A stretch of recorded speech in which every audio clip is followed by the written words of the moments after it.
Buongiorno, dear friends. How are you guys doing this summer? It has been so hot here in Florence, but strangely so, we have been working also extremely hard on painting. And my husband is an artist, as many of you know. And for the first time in 10 years, I have been painting with him side by side.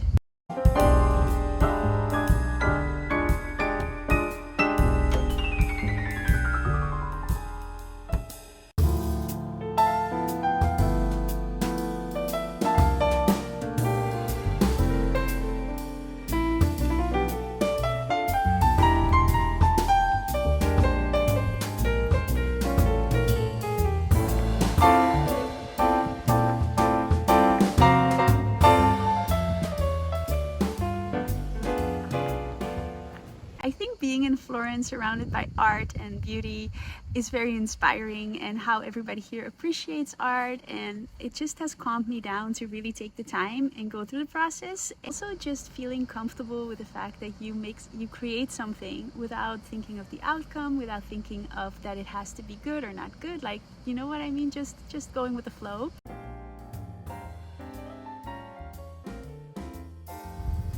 I've always felt that creativity is such a great healer. It allows you to go through the process of failure and then trying again. Many times we don't allow ourselves to fail, and there's this stigma around failure in our society. Living in Italy has taught me that it is more about the journey and the process, and not so much about the accomplishment. And this has unlocked my creativity, I think, even more than being inspired by the beauty that is all around here. The funny thing is that often when a painting fails or it is not what I want it to be, those kinds of mistakes make for actually the most beautiful paintings in the end. In fact, it is when we get stuck or blocked in the process that we have to draw from within the deepest part of ourselves to find another solution. And I think that is what is so healing, because you take risks and you start over again, and it becomes something entirely different that you do love and that you are happy with. And it teaches you that it's okay to fail and then change your mind and make something entirely different, which I think helps us so much in life in general.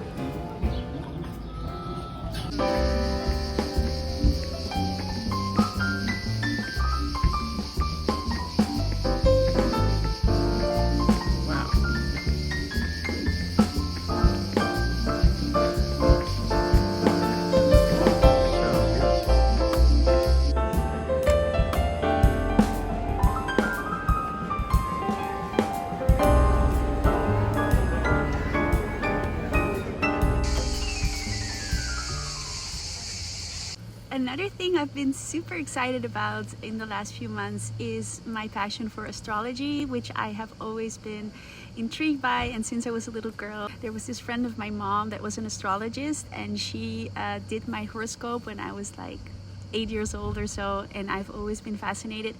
And lately I've been taking it really serious and started studying it, and it has been a fantastic new venture for me, and which brings me to the subject of that you can always start something new. I feel like sometimes we're blocked to try new things or to make a change in life because we are scared of the outcome.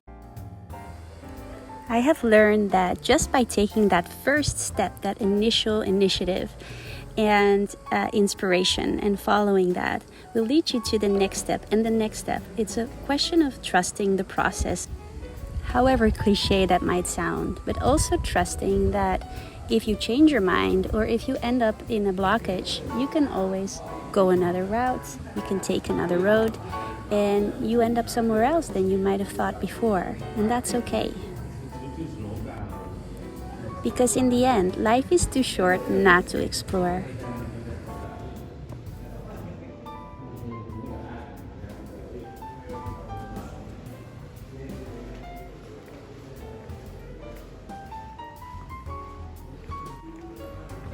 Leaving the hospital. Epic moment, Lily. An epic moment. Hey, but I'm filming you. You're not supposed to film. No. It's your moment, love. Wow. Life again, huh? Life is Yeah.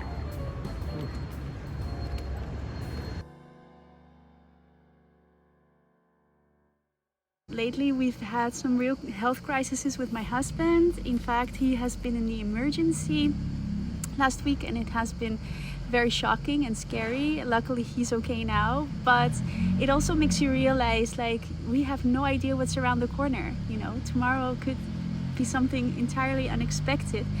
And if you don't grab the day and do all the things and do everything that you've always wanted to do, you don't know if you're gonna have time to do all those things later on. Because that's another thing. I feel like many times, including myself, you feel like, oh, later on I'm gonna try this, you know, but it's never the right time to do something. You know what I mean? There's always an excuse. At least that's what you tell yourself. And I feel like it is much healthier to just go with all the things that you are excited about and that you find joy in.